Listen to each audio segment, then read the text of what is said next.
great appreciation for all the continued support we continue to receive from our mutual aid partners, state agencies, regional entities, our federal partners, our state elected officials, and our federal elected officials. It's been a very busy, very trying time period since yesterday. As I said yesterday, obviously this is a situation that could have been a lot worse. It is a big ordeal to deal with, but fortunately, all things considered, we've been very lucky in terms of the derailment not causing, to our knowledge at this point, any hazardous material into the river or otherwise, presenting a public health or safety risk. I'm going to turn things over to our fire chief, Chief John Roach, to provide an update on where we're at. Chief? Thanks. Just to bring everybody up to speed, those that weren't here yesterday. So yesterday morning, 9:05 a.m., we got dispatched for a report of a train derailment. There were 43 cars or 41 cars and 2 locomotives on the train. The rear 13 cars decoupled, 10 of which came off the tracks. And several of those cars also did roll over, 4 of which rolled into the river that's right there. Since the last briefing last night, the crews have remained on scene. They've got additional air monitoring on site, north, south, east, and west, so we're able to keep very good tabs of what's going on. It's actually all now remotely monitored, so we don't actually have to have physically people walking around with the meters, which has given us an extra cushion of safety. As an additional level of safety, we've also gone downriver a little ways and put several booms across the river, so that way if there is any potential spill when they're pulling the train cars out, we've got that preemptively kind of mitigated. And right now, also over the course of last night, the rail company was able to move in quite a bit of heavy equipment, so they've got several cranes, several large excavators on site, and right now they're kind of coming up, formulating their plan on how they're going to basically tackle the cars and in which order. So that's going to be kind of the game plan for today, to start working on that. And I guess that's all I've got for an update, unless anybody has any questions. Do you plan to remove the materials from the tanks or the cars? At this point in time, the plan is actually to just right the cars, put them back on the track, and leave the material inside the cars. Everything's up in the air a little bit, but the cars actually have grease. We actually found that it's been so cold, the grease is actually almost solidified in it or getting thicker. So it's actually would make getting that out of the cars, it's actually safer to just leave it in the car. So that's what we're working on right now. Can you talk about what agencies are here with you? I know we've got several local and state agencies, but I saw that the EPA driving on scene as well. Yep. Can you talk about the folks that are helping? Sure. So from a local perspective, obviously everything starts local. So it was Mansfield Fire with their great assets and resources from University of Connecticut Police and Fire Department. We're also on scene immediately to back us up. From there, we're part of the Talon County Mutual Aid System. We've got a great mutual aid system. We've got departments here now that are also helping cover us throughout the region. We also started what they call SERIT, which is the regional hazmat team in Region 4 in eastern Connecticut. So that brought resources from the sub-base, New London, Mohegan Tribe. So they came up as part of the hazmat team. They're still on scene right now as a backup and as a safety, so you're still going to see sub-base units and personnel. They're rotating in and out. From other resources, we have DOT, Connecticut DOT spent both rail and traffic for traffic control. State Police has been helping out. University of Connecticut Police has been helping out. Our obviously DPW and Public Works has been out extensively between fueling the trucks, salting roads, getting all of that out. We've got EPA on scene, federal EPA is on scene. We've just got DEEP is on scene. We've got a regional incident management team on scene. Demis has been on scene with great. We've got a lot of support from a lot of the commissioners from DEEP and public safety. They've also been out. So Say more than 100 people, right? rotating in and out. Yeah. So yeah, it's been well over that. Yeah. So tracking accountability has been fun too. Can you, yes, can you talk about what happens before the heavy machinery comes in and does some of that lifting? Like we see people walking up and down the tracks right now. We see them kind of with flashlights looking at the cars. Yep. What is that process right now? Sure. So some of it was just monitoring, making sure there's no leaks. So we were doing quite a bit of that. They are also inspecting the rail lines because obviously if you're going to pick the cars up and put them back on the tracks, you want to make sure the tracks are still stable and haven't been damaged. So they're doing quite a bit of inspections. Federal Rail Authority has also been here, so they've been doing some of that, working with that. They pulled the black boxes from the trains. So they're pre-staging it, making sure there's no leaks.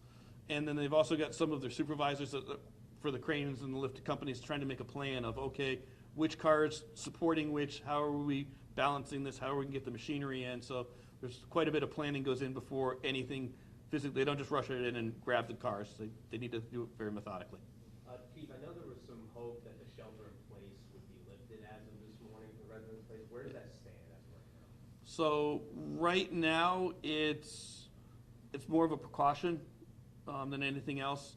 It's just more of if there were a leak of some sort, that would just buy us a little bit extra time. Right now, we don't have any leaks detected, so we're not really pushing that as much. But we do want to kind of maintain anybody in that area. It's probably just not a great time to be outside playing or skiing or being outside. Being inside, giving that extra shelter gives us a little protection, a little bit extra time.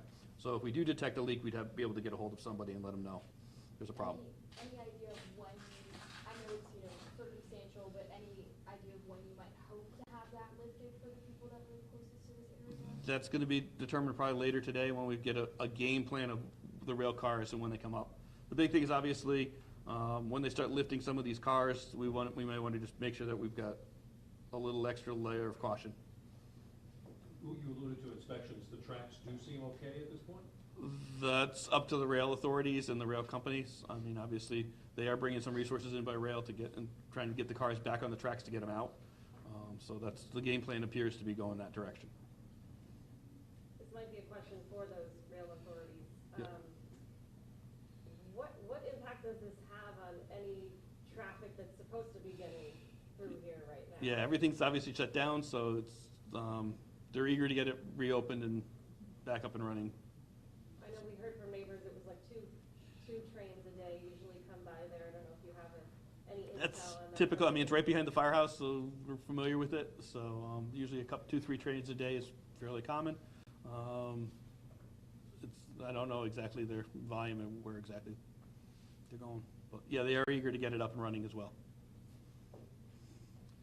Yep. Any idea what caused this to happen in the first place? At this point, it's too early to tell. There are several agencies that are investigating as part of their scope of work.